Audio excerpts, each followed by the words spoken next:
मित्रांनो, आपल्याला पेन्शन योजना लागू आहेत का? उदाहरणार्थ संजय गांधी निराधार योजना, श्रावण बाळ निराधार योजना, अशा प्रकारच्या तुम्हाला योजना लागू असतील तर तुम्हाला मासिक पेन्शन 1500 रुपयांपर्यंत अनुदान तुमच्या खात्यावरती मिळत असतं। पण सध्या तुमच्या खात्यावरती पैसे आलेले पाहायला भेटत नाहीत। तुम्ही वारंवार बँकेत जाताय आणि तुमच्या खात्यावरती हे पैसे येतच नाहीत। यासाठी आपल्याला आपल्या मोबाईलवरती आपली पेन्शन आलेली आहे किंवा नाही हे कसं पाहायचं, त्याचं स्टेटस हे आजच्या व्हिडिओमध्ये सांगणार आहे। व्हिडिओ शेवटपर्यंत पहा। जर तुम्हाला पेन्शन येत नसेल तर व्हिडिओमध्ये शेवटी सांगितण्यात आलेलं आहे। तर तुमचं स्टेटस पाहण्यासाठी तुमच्याकडे आधार कार्ड पाहिजे आणि त्या आधार कार्डवरती जो मोबाईल नंबर रजिस्टर्ड आहे त्यावरती OTP जाणार आहे। तर पहा, आपल्याला डिस्क्रिप्शनमध्ये एक लिंक देण्यात येईल किंवा पहा sas.mahaIT.org या वेबसाईट वरती यायचं आहे। या वेबसाईट वरती आल्यानंतर मोबाईल वरती सुद्धा ओपन करू शकता। डेस्कटॉप मोड वरती तुम्ही साईट ठेवायची आहे। पहा, इथं तुम्हाला युजर नेम पासवर्ड वगैरे काही टाकायचं नाही आहे। इथे खालती या लाभार्थी स्थिती नावाचा ऑप्शन आहे, सिंपली त्यावरती क्लिक करा। यावरती क्लिक केल्यानंतर नवीन पेज ओपन होईल। यामध्ये तुम्हाला काय करावं लागेल तर पहा, इथे तुमचा आधार नंबर इंटर करा, हा कॅप्चा या बॉक्स मध्ये फिल करा आणि इथे गेट OTP या पर्यायावरती क्लिक करा। यानंतर OTP इथे फिल करायचा आहे आणि सबमिट करायचा आहे। पहा, आता इथे जर तुम्हाला मेसेज असा येत असेल की please inter valid Aadhaar number, म्हणजेच तुमचा आधार नंबर या ज्या काही योजना आहेत श्रावण बाळ किंवा संजय गांधी याला लिंक नाही, म्हणजेच तुमचे पैसे हे येत नाही आहेत।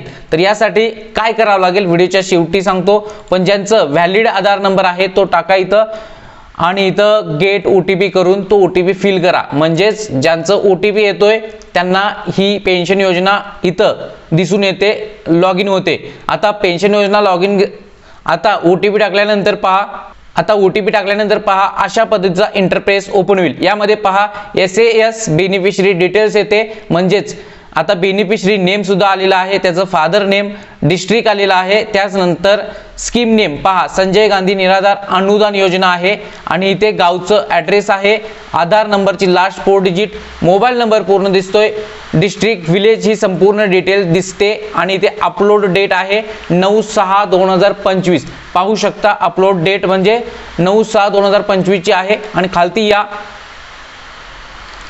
आल्यानंतर पहा इथे आपल्याला select financial year, financial ID इथं आता 24-25 क्लिक केला आणि सर्च केला तर 24-25 मध्ये कोणकोणत्या महिन्यात पैसे आलेले आहेत ते दिसून येतात। उदाहरणार्थ पहा जानेवारी 2025, फेब्रुवारी 2025, मार्च 2025, त्यानंतर 25-26 मध्ये या आणि सर्च वरती क्लिक करा। इथे तुम्हाला एप्रिल मे जूनचा सुद्धा हप्ता इथे दिसत आहे। खालती ट्रान्झॅक्शन फेल्ड रिझन मध्ये पहा सक्सेस आहे आणि सक्सेस आहे। इथं बँक नेम आहे, तुमची बँक ऑफ इंडिया कोणती असेल ती, आधारला लिंक, त्याचं खाते नंबर सुद्धा आहे आणि क्रेडिटेड अमाउंट 1500 रुपये ही संपूर्ण डिटेल्स इथे दिसत आहे। आता पहा ज्या महिला विधवा म्हणजे संजय गांधी निराधार मध्ये आहेत, श्रावण बाळ योजनेमध्ये लागू आहेत, त्यांना अशा प्रकारे आपलं स्टेटस आपल्या मोबाईलवरती चेक करता येतं। घरातली कोणतीही व्यक्ती जी शिक्षित आहे त्यांच्याकडून हे डाटा ओपन करून घेऊ शकता। जर तुमचं आधार कार्ड ओपनच होत नसेल, म्हणजे आधार कार्डला OTP इनव्हॅलिड दाखवत असेल सुरुवातीला दाखवल्याप्रमाणे, तर तुमचं संजय गांधी किंवा जे काही श्रावण बाळ योजना आहेत त्याला तुमचं लिंक केलेलं नाही। यासाठी तुम्हाला तुमच्या तहसील कार्यालयात तुमचं आधार कार्ड तसेच बँक पासबुक घेऊन जायचं आहे आणि त्यांना विचारायचं आहे की आमची पेन्शन येत नाही आहे, आमचं ऑनलाईन झालंय की नाही, कृपया ऑनलाईन करून घ्या, अशा पद्धतीने विनंती करा। जरूर ते तुम्हाला सहकार्य करतील। अशा पद्धतीने संजय गांधी तसेच श्रावण बाळ योजनेचे हप्ते आपण मोबाईलवरती चेक करायचं आहे। तुम्हाला विनंती, चॅनलवरती नवीन असाल तर आत्ता सबस्क्राइब करा, अत्यंत महत्त्वाचं आपलं हे चॅनल आहे। धन्यवाद।